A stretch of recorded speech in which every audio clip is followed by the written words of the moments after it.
Sir ಇಲ್ಲಿ ನೆಲಗದ್ದಳ್ಳಿ sir ಎನ್ಸಿಯಲ್ಲಿ. ನೀವು ವಾಸ ಇರೋದು ನೆಲಗದ್ದಳ್ಳಿನಾ? ಹೌದು ಸರ್. ಓಕೆ, ನನ್ನ ನಂಬರು ಹೆಂಗ್ ತಗೊಂಡ್ರಿ? ಮಾಮೂಲಿ ಫೇಸ್ಬುಕ್ ಹೇಳಿ ಸರ್. ಹಾ ಹೇಳಿ. ಅದೇ ಫುಲ್ ಕ್ಯಾಶ್ ಇಸ್ಕೊಂಡಿದ್ದಾನೆ ಸರ್, ಸಿಂಗಲ್ ಡೂಮ್ ತಗೊಂಡೆ.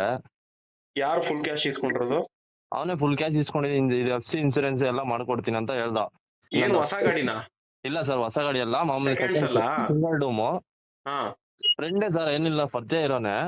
3 ತಿಂಗಳಿಂದ ಆಟ ಆಡಿಸ್ತಾ ಇದ್ದಾನೆ ಸರ್, ಡಾಕ್ಯುಮೆಂಟ್ಸ್ ಕೊಡ್ತೀನಿ ಅಂದ್ಬಿಟ್ಟು ಫುಲ್ ಅಮೌಂಟ್ ಇಸ್ಕೊಂಡ್ಬಿಟ್ಟಿದ್ದೇನೆ. ಫೋನ್ ಮಾಡಿದ್ರೆ ಫೋನ್ ಎತ್ತಲ್ಲ ಸರ್.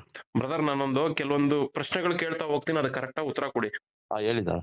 ಅದು ನೀವು ಫ್ರೆಂಡ್ಸೇ ಆಗ್ಲಿ, ಇಲ್ಲ ಹೊರಗಡೆ ಡೀಲರೇ ಆಗ್ಲಿ, ಯಾರ ಹತ್ರನೇ ಆಗ್ಲಿ, ಹೇಳಿ ಸರ್. ಇವನ್ ನನ್ನ ಹತ್ರನೇ ಆಗ್ಲಿ, ವ್ಯವಹಾರ ತರನೇ ಮಾಡ್ಬೇಕು. ಹೇಳಿ ಸರ್. ಫ್ರೆಂಡ್ ಇದ್ರೆ ಕರ್ಕೊಂಡೋಗಿ ಊಟ ಕೊಡ್ಸಿ, ಹೊಟ್ಟೆ ತುಂಬಾ ಅವ್ರ ಎಣ್ಣೆ ಹೊಡೆದ್ರೆ ಎಣ್ಣೆ ಹೊಡ್ಸಿ. ಹೇಳಿ ಸರ್. ವ್ಯವಹಾರದಲ್ಲಿ ಅದನ್ನೆಲ್ಲ ಮಾಡಕ್ ಹೋಗ್ಬಾರ್ದು. ಈಗ ನೀವು ಆಟೋ ತಗೊಳಕ್ ಹೋದ್ರಲ್ಲ, ನಿಮ್ ಫ್ರೆಂಡ್ಗೆ ದುಡ್ಡು ಕೊಟ್ರಲ್ಲ, ವಾಟ್ ಎವರ್ ನೀವು ಎಷ್ಟು ಚೆನ್ನಾಗಿ ಮಾತಾಡ್ಕೊಳ್ಳಿ, ಅದು ವ್ಯಾಪಾರ. ಅದು ಆಟೋ ತಗೊಳ್ಬೇಕಾದ್ರೆ ಈಗ ಆಟೋ ಮಾರ್ತಿದ್ರಲ್ಲ ನಿಮ್ ಸ್ನೇಹಿತರು ಅಥವಾ ನಾನು ಇನ್ನೊಬ್ರು, ಮಾರ್ಬೇಕಾದ್ರೆ RC ಓನರ್ ನಾನೇ ಅಂತ ತೋರ್ಸುದ್ನ ಅಥವಾ RC ಓನರ್ ಬೇರೆಯವರು ಅಂತ ತೋರ್ಸುದ್ರ? RC ಓನರ್ ಬೇರೆಯವನು, ಅವನು ಬೇರೆಯವನ ಹತ್ರ ತಗೊಂಡಿರೋದು ಸರ್ ಗಾಡಿನ. ಇವ್ರು ಅವ್ರ ಹತ್ರ ತಗೊಂಡಿರೋದು ತಗೊಂಡು ನಿಮಗ್ ಮಾರಿದಾರೆ. ನಮಗ್ ಮಾರಿದಾರೆ, ಅವನು ಓಡಿಸ್ತಿದ್ದ. ಆಯ್ತು, ಈಗ ಅವ್ರು ಹೆಸರು ತಗೊಂಡಿದ್ರಲ್ವಾ ಬ್ರದರ್? ಸರ್. ತಗೊಂಡಿದ್ದವ್ನು ಯಾಕೆ ಈ ವ್ಯಕ್ತಿ ಟ್ರಾನ್ಸ್ಫರ್ ಮಾಡಿಸ್ಕೊಂಡಿರ್ಲಿಲ್ಲ? ಅವನು ಟ್ರಾನ್ಸ್ಫರ್ ಮಾಡಿಸ್ಕೊಂಡಿಲ್ಲ ಸರ್. ಯಾಕೆ ಅಂದ್ರೆ ಓನರ್ ಜಾಸ್ತಿ ಆಗ್ಬಿಡ್ತಾರೆ ಅಂತ. ಅದೇ ವ್ಯಕ್ತಿ ಹೆಸರಲ್ಲಿರೋ ಗಾಡಿನ EY ಟ್ರಾನ್ಸ್ಫರ್ ಮಾಡ್ಕೊಳ್ದೆ ನಿಮ್ಗೆ ಈ ಗಾಡಿನ ಮಾರಿದಾರಲ್ವಾ? ಯಾವತ್ತೇ ಆಗ್ಲಿ ನೀವು ದಯವಿಟ್ಟು ಬೇಜಾರ್ ಮಾಡ್ಕೊಂಬೇಡಿ, ಈ ಪದಗಳೆಲ್ಲ ಬಳಸ್ತೀನಿ ಅಂತ. ನಾವು ಮುಟ್ಟಾಳ್ರಾಗ್ಬಾರ್ದು ಜೀವನದಲ್ಲಿ. ಮುಟ್ಟಾಳ್ರಾದ್ರೆ ಇಡೀ ಕುಟುಂಬ ಸಫರ್ ಆಗ್ತದೆ. ಯಾಕೆ ಅಂದ್ರೆ ನಾವು ಕಳ್ಕೊಳ್ಳೋದು ದುಡ್ಡು ಮುಟ್ಟಾಳ್ರಾದ್ರೆ. ನೀವು ನಿಮ್ ಫ್ರೆಂಡ್ ಹತ್ರ ಗಾಡಿ ತಗೊಳ್ಬೇಕಾದ್ರೆ, ಆಯ್ತು ಮರಾಯ, ನೀನು ಇನ್ನೊಬ್ರ ಹತ್ರನೇ ತಗೊಂಡ್ಬಂದಿರ್ಬೋದು, ಆಯ್ತು ಟ್ರಾನ್ಸ್ಫರ್ ಮಾಡಿಸ್ಕೊಂಡಿಲ್ಲ, ಅದ್ ನಿನ್ ಕರ್ಮ. ಇವಾಗ ನಾನ್ ತಗೊಂತಿದೀನಿ ಈ ಗಾಡಿ RC. ಇವಾಗೆಲ್ಲ ಕೇಳ್ತಾ ಇರೋದು, ಗಾಡಿ ತಗೊಂಡ್ರಲ್ಲ ನೀವು, ಅವಾಗ ಈ ಗಾಡಿ RC ಓನರ್ನ ಕರ್ಸಪ್ಪ, ನಾನ್ ಆ ವ್ಯಕ್ತಿ ಹತ್ರ ಮಾತಾಡ್ತೀನಿ ಅಂತ ಕೇಳ್ಬೇಕು. ಯಾಕ ಮಾತ್ ಕೇಳ್ಬೇಕು ಅಂದ್ರೆ, ಈಗ RC ಓನರ್ ಬದುಕೋನೋ ಸತ್ತೋಗೋನೋ ನಿಮಗ್ ಗೊತ್ತಾ? ಇಲ್ಲ. ಈಗ ನಿಮ್ ಫ್ರೆಂಡ್ ಡಾಕ್ಯುಮೆಂಟ್ ಫ್ರೆಂಡ್ ಅಲ್ಲ, ಅವನೊಬ್ಬ ವ್ಯಕ್ತಿ ಗಾಡಿ ನಿಮ್ಗೆ ಮಾರಿರೋರು ನಿಮ್ ಫ್ರೆಂಡೇ ಅಲ್ಲ, ಆತ ವ್ಯಾಪಾರ ಮಾಡಿದ ನಿಮ್ಗೆ. ಆ ವ್ಯಕ್ತಿ ಏನ್ ವ್ಯಾಪಾರ ಮಾಡಿದಾನೆ, ಆ ವ್ಯಕ್ತಿ ಈಗ ಆ ವ್ಯಕ್ತಿನ ಹುಡುಕ್ತಾ ಇರ್ತಾನೆ, ಓನರ್ನ. ಅವ್ನು ಯಾಕೆ ಇನ್ನೂ ಟ್ರಾನ್ಸ್ಫರ್ ಮಾಡ್ಕೊಳ್ದೆ, ಇನ್ನು ನಿಮ್ಗೆ ಬೇಕಾಗಿರೋ ಡಾಕ್ಯುಮೆಂಟ್ ಗಳು ಕೊಡ್ತಿಲ್ಲ ಅಂದ್ರೆ, ಮೇ ಬಿ ಆ ಡಾಕ್ಯುಮೆಂಟ್ ಅಲ್ಲಿ ಏನೋ ಒಂದ್ ಫಾಲ್ಟ್ ಇರ್ಬೋದು. ಈಗ ಆ ಗಾಡಿ ಮೇಲೆ ಏನಾದ್ರು ಲೋನ್ ಇದೆಯಾ ಚೆಕ್ ಮಾಡಿದೀರಾ ನೀವು ತಗೊಂಡಿರೋ ಆಟೋದಲ್ಲಿ? ಲೋನ್ ಏನಿಲ್ಲ ಸರ್. ಲೋನ್ ಇಲ್ಲ ಅಂತ ಹೆಂಗ್ ಹೇಳ್ತೀರಾ? ಅದು ಚೆಕ್ ಮಾಡ್ತಾವ ಬೇರೆ ಕಡೆ. ಯಾರು ಚೆಕ್ ಮಾಡಿಸಿದ್ದು? ನಮ್ ಫ್ರೆಂಡ್ ಒಂದು ಆಫೀಸ್ ಇದೆ ಸರ್, ಆಟೋ ಆಫೀಸು ಯಶವಂತಪುರದಲ್ಲಿ. RTO ಆಫೀಸಲ್ಲಿ ಬಿ ಸ್ಟ್ರಾಕ್ ತೆಗದ್ರಾ? ಅದೇನು ತೆಗ್ಸಿಲ್ಲ, ಮಾಮೂಲಿ ಫೋನ್ ಎಲ್ಲ ಚೆಕ್ ಮಾಡಿದ್ರು. ಇಲ್ಲ ಅಂತ ಇವೆಲ್ಲ ಬಿಡಿ ಬ್ರದರ್. ಯಾವತ್ತೇ ನಾನು ಅದನ್ನೇ ಹೇಳಿದ್ದು, ನಂಬಿಕೆನೆ ಬೇರೆ, ವ್ಯವಹಾರನೇ ಬೇರೆ. ವ್ಯವಹಾರದಲ್ಲಿ ಯಾವ್ದೇ ಕಾರಣಕ್ಕೂ ನಂಬಿಕೆ ಅನ್ನೋದನ್ನ ಎಳ್ಳಷ್ಟು ಮಾತ್ರ ಇಟ್ಕೊಬೇಕು, ಎಲ್ಲ ಇಡಬಾರ್ದು. ಯಾವತ್ತೇ ಆಗ್ಲಿ ಸೆಕೆಂಡ್ಸ್ ಅಲ್ಲಿ ಆಟೋ ತಗೊಂತೀವಿ ಅಂದ್ರೆ ಫಸ್ಟ್ ಹೋಗಿ ನಾವು ಆ ಗಾಡಿ ನಂಬರ್ನ ಕೊಟ್ಟು RTOದಲ್ಲಿ ಒಂದ್ ಬಿ ಸ್ಟ್ರಾಕ್ ತೆಗಿಬೇಕು. ಅವಾಗ ಗಾಡಿಲಿ ಏನ್ ಫಾಲ್ಟ್ ಇದೆ ಅಂತ ಗೊತ್ತಾಗುತ್ತೆ. ಅದಾದ್ಮೇಲೆ ಟ್ರಾಫಿಕ್ ಪೊಲೀಸ್ ಏನಾದ್ರು ವೈಲೇಷನ್ ಗಳಿದಾವ, ಸಿಗ್ನಲ್ ಜಂಪ್ ಅವು ಇವು ಇದಾವ, ಎಷ್ಟು ಫೈನ್ ಇದೆ ಅಂತ ನೋಡ್ಕೊಳ್ಬೇಕು. ಅದು ಚೆಕ್ ಮಾಡೋದು ಸರ್. ಇವೆರಡು ನೋಡ್ಕೊಂಡ್ಮೇಲೆ ಮಾರ್ತಿರೋರು ಯಾರಾಗ್ಲಿ, ಆಯ್ತಪ್ಪ ನೀನ್ RC ಓನರ್ ತೋರ್ಸು, ಇಲ್ಲ ನೀನೇ ತಾನೇ, ನಿನ್ ಆಧಾರ್ ಕಾರ್ಡ್ ಕೊಡು, ನಿನ್ ಪ್ಯಾನ್ ಕಾರ್ಡ್ ಕೊಡು, ಎರಡು ಸೇಮ್, ತಂದೆ ತಾಯಿ ಹೆಸರು ಎಲ್ಲ ಕರೆಕ್ಟ್ ಆಗಿ, ತಂದೆ ಹೆಸರು ಮಗನ ಹೆಸರು RC ಕಾರ್ಡ್ ಅಲ್ಲಿ ಏನಿದ್ಯಾ ಅದೇ ತರ ಇದ್ಯಾ, ಓಕೆ, ಅವನೇ ಓನರ್. ಅದನ್ನ ಕರ್ಸ್ಕೊಬೇಕು. ಡಾಕ್ಯುಮೆಂಟ್ ಏನಿದೆ 2934 ಎಲ್ಲ ಸೈನ್ ಮಾಡಿಸ್ಕೊಬೇಕು. ಲೋನ್ ಇತ್ತಾ, NOC ಕ್ಲಿಯರ್ ಮಾಡ್ಕೊಡಪ್ಪ, ಲೋನ್ ಇದ್ರೆ ಲೋನ್ ಕ್ಲಿಯರ್ ಮಾಡು, NOC ಎತ್ಕೊಡು, HP ಕ್ಯಾನ್ಸಲೇಷನ್ ಮಾಡಿಸ್ಕೊಡು ಅಂತ ಹೇಳಿ ಅವನ್ ಕಡೆಯಿಂದಾನೆ ಹಾಕಿಸ್ಬೇಕು. ಸೆಕೆಂಡ್ಸ್ ಅಲ್ಲಿ ಗಾಡಿ ಯಾರ ಫ್ರೆಂಡು ಇನ್ನೊಬ್ರು ನಾನ್ ಕೊಟ್ಟೆ ತಗೊಂಡ್ಬಿಡೋ ದೊಡ್ಡ ವಿಷಯ ಅಲ್ಲ. ಅದನ್ನ ಪರಿಪೂರ್ಣವಾಗಿ ನಮ್ಮ ಹೆಸರು ಮಾಡಿಸ್ಕೊಳ್ಳೋವರ್ಗುನು ಅರ್ಧಂಬರ್ಧ ದುಡ್ಡು ಕೊಡ್ಬೇಕಿಲ್ಲ, 75% ದುಡ್ಡು ಕೊಡ್ಬೇಕು, ಇನ್ 1/4% ದುಡ್ಡು ಇಟ್ಕೊಬೇಕು. ನೋಡಪ್ಪ, ನೀನ್ ಏನಾದ್ರೂ ಈ ಗಾಡಿ ನನ್ನ ಹೆಸರು ಟ್ರಾನ್ಸ್ಫರ್ ಆಗಿಲ್ವಾ, ಈಗ ಪುನಃ ಗಾಡಿ ನಿನ್ಗೆ ವಾಪಸ್ ತಂದ್ಬಿಡ್ತೀನಿ, ನನ್ನ ಹತ್ರ ನೀನ್ ಏನ್ ಈ ಅಮೌಂಟ್ ತಗೊಂಡಿದ್ಯಾ ವಾಪಸ್ ಕೊಡ್ಬೇಕು ಅಂತ ಹೇಳಿ ಬರ್ಕೊಡು. ಒಂದ್ 10 ರೂಪಾಯಿದೋ 20 ರೂಪಾಯಿದೋ ಅಗ್ರಿಮೆಂಟ್ ಪೇಪರ್ ಅಲ್ಲಿ ಬರ್ಸ್ಕೊಡು ಅಂತ ಬರ್ಸ್ಕೊಬೇಕು. ಹಂಗ್ ಮಾಡ್ಕೊಂಡ್ ಕಿತ್ಕೊಂಡಿದ್ರೆ ಅವ್ನ್ ನಾಳೆ ದಿನ ಅವ್ನ್ ಹಂಗೆ ಹಿಂಗೆ ಅವ್ನ್ RC ಓನರ್ ಸಿಕ್ಕಿಲ್ಲ, ಅಲ್ಲವ್ನ ಇಲ್ಲವನೇ ಕೊಡ್ತೀನಿ ಅಂದ್ರೆ ತಗೊಂಡೋಗ್ ಸ್ಟೇಷನ್ ಅಲ್ಲಿ ಕೊಟ್ಬಿಟ್ಟು ಹಿಂಗ್ ಮಾಡಿದಾನೆ ಸರ್ ಅಂದ್ರೆ ಪೊಲೀಸರೇ ಮಕ್ಕಳಿಗ್ಬಿಟ್ಟು ದುಡ್ಡು ಇಸ್ಕೊಡ್ತಾರೆ. ಇದನ್ನ ಯಾವ್ದು ನೀವು ಮಾಡ್ಕೊಳ್ಳಲ್ಲ. ಈಗ ಒಂದ್ ವೇಳೆ ಆ ವ್ಯಕ್ತಿ ಈಗ ಅವ್ನ್ ಸತ್ತೋಗ್ಬಿಟ್ಟಿರ್ತಾನೆ ಅಂತ ಅನ್ಕೊಳ್ಳಿ, ನೀವು ಆಟೋ ತಗೊಂಡ್ರವನು, ಟ್ರಾನ್ಸ್ಫರ್ ಯಾವ್ದೇ ಕಾರಣಕ್ಕೂ ಅವ್ನ್ ಈ ಮಾರ್ದವನ ಹೆಸರಿಗೂ ಆಗಲ್ಲ, ನಿಮ್ ಹೆಸರಿಗೂ ಆಗಲ್ಲ. ಅದು ಟ್ರಾನ್ಸ್ಫರ್ ಆಗ್ಬೇಕು ಅಂದ್ರೆ ಅವ್ರ ಹೆಂಡತಿ ಬದುಕಿದ್ರೆ ಅವ್ರ ಹೆಂಡತಿ ಹೆಸರಿಗೆ ಹೋಗುತ್ತೆ. ಅವ್ರ ಹೆಂಡತಿ ಮನಸ್ಪಟ್ಟು ನಿಮಗ್ ಕೊಡ್ಬೋದು ಅನ್ನೋ ತರ ಇದ್ರೆ ಮಾತ್ರ ನಿಮ್ ಹೆಸರಿಗೆ ಆ ಗಾಡಿ ಆಗ್ಬೋದು. ಇಲ್ಲಪ್ಪ ನಮ್ಮ ಯಜಮಾನ ಗೊತ್ತಿಲ್ದನೆ ಏನೋ ಮಾರ್ಬಿಟ್ಟವನೆ, ನಮ್ಗೆ ಅದೇ ಜೀವನ, ನಾನ್ ಮಾರಲ್ಲ, ನಾನ್ ಕೊಡಲ್ಲ ಅನ್ಬಿಟ್ರೆ ಮುಗ್ದೇ ಹೋಯ್ತು ಕತೆ ನಿಮ್ ಇಬ್ರದು. ಒಂದ್ ವೇಳೆ ಹೆಂಡತಿ ಇಲ್ವಾ, ಅವ್ರ ಮಕ್ಳುಗಳಿದ್ರೆ 2-3 ಜನ ಇರ್ತಾರೆ ಮಕ್ಳುಗಳು, ಅವ್ರೆಲ್ಲಾ ಬಂದು RTO ಸೈನ್ ಹಾಕ್ಬೇಕು. ಆಯ್ತು ತೊಂದ್ರೆ ಇಲ್ಲ, ಇವ್ರು ಕೊಡ್ತಿದೀವಿ ಅಂತ ಹೇಳಿ ಮಾಡ್ಕೊಟ್ರೆ ಮಾತ್ರ ನಿಮ್ ಹೆಸ್ರಿಗಾಗೋದು. ಇಲ್ಲ ಅಂದ್ರೆ ನೀವ್ ಆ ಗಾಡಿನ ಇಟ್ಕೊಂಡು ಎಷ್ಟ್ ದಿನ ಆಯ್ತದ ಅಷ್ಟ್ ದಿನ ಓಡಿಸ್ಕೊಂಡ್ ಬದುಕ್ಬೇಕಾಯ್ತದೆ. ಮತ್ತೆ ಇವಾಗ ಹೆಂಗೆ ಸರ್, ಏನ್ ಮಾಡೋದು ಸರ್ ಇವಾಗ? ಅದೇ ಹೇಳಿದಿನಲ್ಲ ಬ್ರದರ್, ಇವಾಗ ಮೋಸ ಹೋಗ್ಬಿಟ್ಟಿದೀರಾ. ಒಂದು ಈ ವ್ಯಕ್ತಿ ಯಾರು ನಿಮ್ ಸ್ನೇಹಿತರು ನಿಮ್ಗೆ ಆಟೋನ ಮಾರಿದಾರೆ, ಆತನ್ ಹೇಳ್ಬಿಡಿ, ನೋಡಪ್ಪ ಇನ್ 15 ದಿನ ಅಲ್ಲ 10 ದಿನ ಟೈಮ್ ಕೊಡ್ತೀನಿ ಸರ್. 3 ತಿಂಗಳು ಟೈಮ್ ಕೊಟ್ಟಿದ್ದೀನಿ ಸರ್ ಆಲ್ರೆಡಿ. ಹಂಗಿದ್ಮೇಲೆ ಒಂದ್ ಕೆಲಸ ಮಾಡಿ, ಇದು ಯಾಕಂದ್ರೆ ಇದೆಲ್ಲ ಸಿವಿಲ್ ಮ್ಯಾಟ್ರು, ಪೊಲೀಸ್ನವ್ರಿಗೆ ಈ ಮ್ಯಾಟ್ರನ್ನ ತಗೊಂಡೋಗಿ ನೀವ್ ಹೇಳಿದ್ರೆ ಅವ್ರಿಗೆ ಇದು ಬರೋದೇ ಇಲ್ಲ.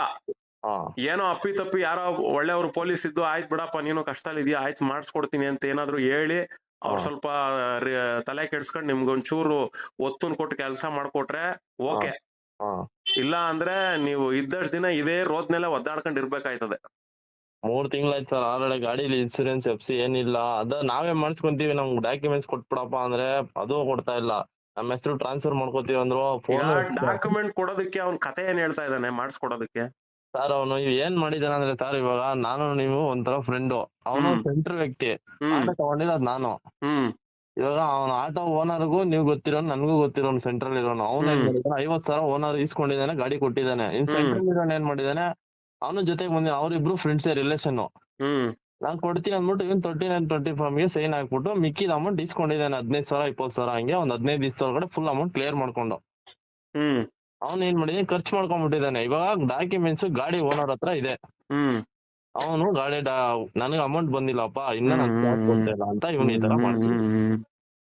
ಈಗ ಹೋಗ್ಲಿ, ಆ ಗಾಡಿ ಡಾಕ್ಯುಮೆಂಟ್ RC ಓನರ್ ಹತ್ರ ಐತೆ ಅಂತಿದ್ರಲ್ಲ, RC ಓನರ್ನ ನೀವು ಕಣ್ಣಿಂದ ನೋಡಿದೀರಾ? ಹೋಗ್ಲಿ. ಇಲ್ಲ ಸರ್ ನೋಡಿಲ್ಲ. ಪ್ರವೀಣ್ ಅಂತ ಅವನು ಟ್ರಾನ್ಸ್ಫರ್ ಮಾಡ್ಕೊಂಡಿಲ್ಲ. RC ಓನರ್ ಮಾಡ್ಕೊಂಡಿಲ್ಲ ಅಂದ್ಮೇಲೆ ಪ್ರವೀಣ್ ಓನರ್ ಆಗಲ್ಲ. ಯಾರ RC ಕಾರ್ಡ್ ಅಲ್ಲಿ ಯಾರ ಹೆಸರಿರೋದು?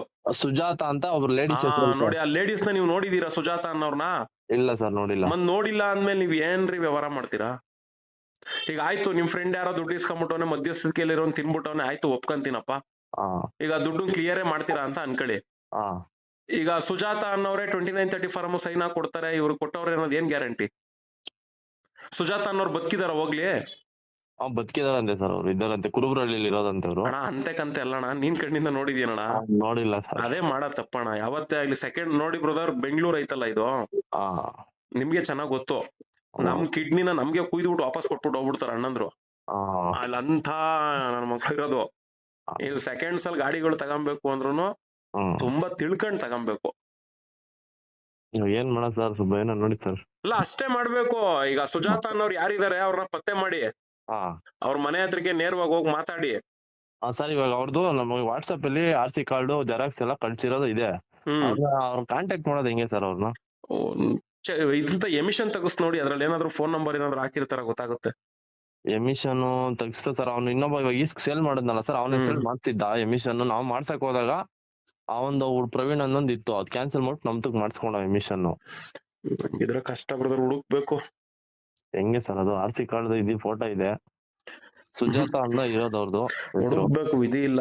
ಇಲ್ಲ ಅಂದ್ರೆ ಇವ್ನ್ ಯಾರ ಹತ್ರ ನೀವು ವ್ಯಾಪಾರ ಮಾಡಿ ತಗೊಂಡಿದೀರಾ, ನಂಗ್ ನೀವ್ ಏನಾದ್ರು ಮಾಡ್ಕೊಂಡ್ ಹಾಳಾಗ್ ಹೋಗ್ರಪ್ಪ, ನನ್ ದುಡ್ಡು ನನಗ್ ಕೊಡ್ರಿ, ನಿಮ್ ಆಟ ನೀವ್ ಎತ್ಕೊಂಡ್ ಹೋಗ್ರಿ ಅಂತ ಹೇಳಿ. ಅದು ಮಾಡ್ತಾ ಇಲ್ಲ ಸರ್ ಅವನು. ಬೇಕಾದ್ರೆ ಒಂದ್ 5-10 ಇಟ್ಕೊಂಡ್ ಕೊಡಪ್ಪ ಅಂದ್ರು ಅದು ಮಾಡ್ತಾ ಇಲ್ಲ ಅವನು. ಫೋನ್ ಇವತ್ ಕೊಡ್ತೀನಿ ನಾಳೆ ಕೊಡ್ತೀನಿ ಅಂತ 3 ತಿಂಗಳಿಂದ ಆಟಾಡಿಸ್ತಿದ್ದಾನೆ. ಈ ದುಡ್ಡು ಕಾಸು ವಿಚಾರದಲ್ಲಿ ಬ್ರದರ್ ಕೇರ್ಫುಲ್ ಆಗಿ ಹ್ಯಾಂಡಲ್ ಮಾಡ್ಕೊಂಡು ಕ್ಲಿಯರ್ ಮಾಡ್ಕೊಂಡ್ರೆ ಬೆಸ್ಟ್. ಯಾಕೆಂದ್ರೆ ಇವು ಪೊಲೀಸ್ ಹೋಗ್ಲಿ ಕಂಪ್ಲೇಂಟ್ ಕೊಟ್ಟು ಏನೋ ಮಾಡೋಣ ಅಂದ್ರೆ ಸಿವಿಲ್ ಮ್ಯಾಟರ್ಗಳು ಪೊಲೀಸರು ತಲೆ ಕೆಡ್ಸ್ಕೊಳಲ್ಲ. ಏನೋ ಲ್ಯಾಂಡ್ ಗಿಂಡು ಕೋಟ್ಯಾಂತರ ರೂಪಾಯಿ ಬೆಲೆ ಬಾಳ್ತದೆ ಅಂದ್ರೆ ತಲೆ ಕೆಡ್ಸ್ಕೊಂತಾರೆ. ಇವ್ ಯಾವ ಚಿಲ್ಡ್ರೆ ದುಡ್ಗೆಲ್ಲ ಅವ್ರು ಮೂಸು ನೋಡಲ್ಲ, ಎತ್ಕೊಂಡೋಗಲ್ಲ ಅಂತಾರೆ. ಏನ್ ಮಾಡೋದ್ ಸರ್ ಇವಾಗ? ನಾವು ಪಾರ್ಟ್ ಟೈಮ್ ಓಡ್ಸಕೊಳಕ್ಕೆ ತಗೊಂಡಿದ್ ಸರ್. ನಾನು HLL ಬಸ್ ಓಡ್ಸೋದು. ಇರೋಷ್ಟು ದಿನ ಕೇರ್ಫುಲ್ ಆಗಿ ಓಡಿಸ್ಕೊಂಡು ನೀವೇನ್ ದುಡ್ಡು ಕಳ್ಕೊಂಡಿದೀರ ಅದನ್ನ ಅಷ್ಟೇ ದುಡ್ಕೊಬೇಕಷ್ಟೇ. ಕೇರ್ಫುಲ್ ಆಗಿ ಓಡಿಸ್ಕೊಬೇಕು. ಇವಾಗ FC ಇನ್ಸೂರೆನ್ಸ್ ಮಾಡ್ಸಕ್ಕೂ ನಮ್ಮ ಹತ್ರ ಏನಿಲ್ವಲ್ಲ ಸರ್, ಅದು ಡಾಕ್ಯುಮೆಂಟ್ಸ್ ಎಲ್ಲ ಪೊಲೀಸರು ಹಿಡಿದ್ರು ಅದು ತಲೆನೋವು. ಪೊಲೀಸರು ಹಿಡಿದ್ರೆ ಹೆಂಗೋ ಫೈನ್ ಆಗಿ ಬಿಟ್ಟು ಕಳಿಸ್ತಾರೆ. RTOದವ್ರು ಹಿಡಿದ್ರೆ ಮುಗ್ದೇ ಹೋಯ್ತು ಕತೆ ನಿಮ್ ಗಾಡಿ. ಬೇರೆ ಏನ್ ಆಪ್ಷನ್ ಇಲ್ವಾ ಅಂತೆ ಸರ್? ಇವಾಗ ಅವ್ರ ನಂಬರ್ ಏನು ಹುಡುಕಿದ್ರೆ ಹೆಂಗೆ ಸರ್? ಅವ್ರ ಲೇಡೀಸ್ ನ ಹುಡುಕಿದ್ರೆ ಕಾಂಟ್ಯಾಕ್ಟ್ ಆಗುತ್ತಾ ಸರ್? ಲೇಡೀಸ್ ಹುಡುಕಿ ಆಗುತ್ತೆ. ಹೌದಾ? ಸರಿ ಸರ್ ಆಯ್ತು. ಅವ್ರ ಸೆಕೆಂಡ್ಸ್ ಅಲ್ಲಿ ಗಾಡಿ ತಗೊಳ್ಳೋರೆಲ್ಲ ನಿಮ್ ನೋಡಿ ಪಾಠ ಕಲಿಬೇಕ್ರಿ. ನಾನು ತುಂಬಾ ಜನದ ಹತ್ರ ಮಾತಾಡೋ ಆಡಿಯೋ ಕ್ಲಿಪ್ಗಳನ್ನ ಯೂಟ್ಯೂಬ್ ಫೇಸ್ಬುಕ್ ಅಲ್ಲೆಲ್ಲ ಹಾಕ್ತೀನಿ.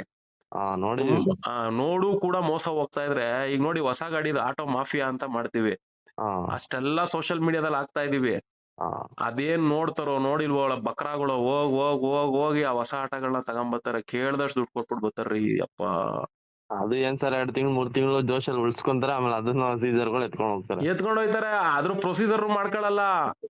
ಅಯ್ಯೋ ಇವ್ರು ಆಟೋ, ಇವ್ರಿಗೆ ಏನ್ ಗೊತ್ತಾ ಬ್ರದರ್, ಎಜುಕೇಶನ್ ಕಮ್ಮಿ ಆಟೋ ಓಡಿಸೋಂತವ್ರಿಗೆ. ಇದನ್ನೇ ಅಸ್ತ್ರ ಮಾಡ್ಕೊಂಡು ಇವ್ರುಗಳೆಲ್ಲ ಆಟ ಆಡ್ತಾವ್ರೆ. ಆಗಿ ಒಂದ್ 500 ರೂಪಾಯಿ 500-300 ಮಿಕ್ಕಿದ್ರೆ ಸಾಕು ಅವ್ರಿಗೆ. ಸಾಕು. ಆಮೇಲೆ ನಾಳೆ ದಿನ ಟ್ರಾನ್ಸ್ಫರ್ ಆಗ್ದಂಗೆ ಇನ್ನೊಬ್ಬ ಯಾವನ ಎತ್ಕೊಂಡೋಗಿ ಎಲ್ಲೋ ಸಾಯಿಸಿ ಏನೋ ಹೆಚ್ಚು ಕಡಿಮೆ ಆಯ್ತು ಅಂದ್ರೆ. ಸರ್ ಇವಾಗ ಲೇಡೀಸ್ ನ ಕಾಂಟ್ಯಾಕ್ಟ್ ಮಾಡಿದ್ರೆ ಏನಂತ ಮಾತಾಡ್ಬೇಕು ಸರ್ ಅವ್ರ ಹತ್ರ?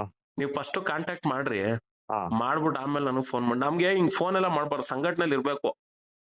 ಸಂಘಟನೆ ಗ್ರೂಪ್ ಅಲ್ಲಿ ಇದ್ರೆ ನೀವು ನಮ್ಗೆ ಫೋನೇ ಮಾಡೋ ನೆಸೆಸಿಟಿ ಇರಲ್ಲ, ಗ್ರೂಪ್ ಅಲ್ಲೇ ಅಪ್ಡೇಟ್ ಕೊಡ್ತಾರೆ. ನೋಡಿ ನನ್ಗೇನೋ ಯಾವಾಗ್ಲೂ ಮಾಡಿದೀರ, ನಂಗೆ ಮಿಸ್ ಕಾಲ್ ಇರೋದಕ್ಕೆ ನಿಮ್ ಹತ್ರ ಇಷ್ಟು ಮಾತಾಡ್ತಾ ಇದೀನಿ ಫೋನ್ ಮಾಡಿ. ಬೆಳಿಗ್ಗೆ ಮಾಡಿದೆ ಸರ್ ನಾನು ನಿಮ್ಗೆ. ಇಲ್ಲ, ನಾನ್ ಸ್ವಲ್ಪ ಹೊರಗಡೆ ಇದ್ದೆ, ನಮ್ಮ ಗಾಡಿಗಳು ಒಂಚೂರು ಮೆಕ್ಯಾನಿಕ್ ಕೆಲಸ ಇತ್ತು, ಮಾಡಿಸ್ತಾ ಇದ್ದೆ. ಸರ್ ಇದು ಟೆಲಿಗ್ರಾಮ್ ಅಲ್ಲ ಸರ್ ಗ್ರೂಪ್ ಇರೋದು ನಿಮ್ದು? ಹೌದು, ವಾಟ್ಸ್ಆಪ್ ಇಲ್ಲ, ಟೆಲಿಗ್ರಾಮ್ ಓನ್ಲಿ. ಅದ್ರಲ್ಲಿ ಜಾಯ್ನ್ ಆಗಲ್ಲ ಸರ್? ಹೌದು, ಇದೇ ನಂಬರ್ ನ ಸೇವ್ ಮಾಡ್ಕೊಂಡು ಏನಂತ ಹೆಸರು ಕೊಟ್ಕೊಂತೀರಾ, ಆ ಹೆಸರನ್ನ ಟೈಪ್ ಮಾಡಿ ಬರುತ್ತೆ ಟೆಲಿಗ್ರಾಮ್ ಅಲ್ಲಿ, ಅದರಿಂದ ಮೆಸೇಜ್ ಮಾಡಿ, ಟೆಕ್ಸ್ಟ್ ಮೆಸೇಜ್ ಮಾಡಿ, ಆಯ್ ಅಲೋ ಅಂತೆಲ್ಲ ಕಳಿಸ್ಬಿಡಿ. ಆಮೇಲೆ ನೀವ್ ಆ ಕಡೆಯಿಂದ ಆಯ್ ಅಂದ್ರೆ ನಾನು ಈ ಕಡೆಯಿಂದ ಅಲೋ ಅಂತ ಕಳಿಸ್ತೀನಿ ಅಷ್ಟೇ. ಮ್ಯಾಟ್ರ್ ಹೇಳ್ಬೇಕು, ಮ್ಯಾಟ್ರ್ ಹೇಳಿ ವಾಯ್ಸ್ ಕ್ಲಿಪ್ ಕೊಡ್ಬೇಕು. ಸರಿ ಸರ್ ಆಯ್ತು, ಅವ್ರನ್ನ ಕಾಂಟ್ಯಾಕ್ಟ್ ಮಾಡ್ತೀನಿ, ಕಾಂಟ್ಯಾಕ್ಟ್ ಮಾಡ್ಬಿಟ್ಟು ಆಮೇಲೆ ಕಾಲ್ ಮಾಡ್ತೀನಿ ಸರ್. ಹುಡುಕಿ. Okay sir.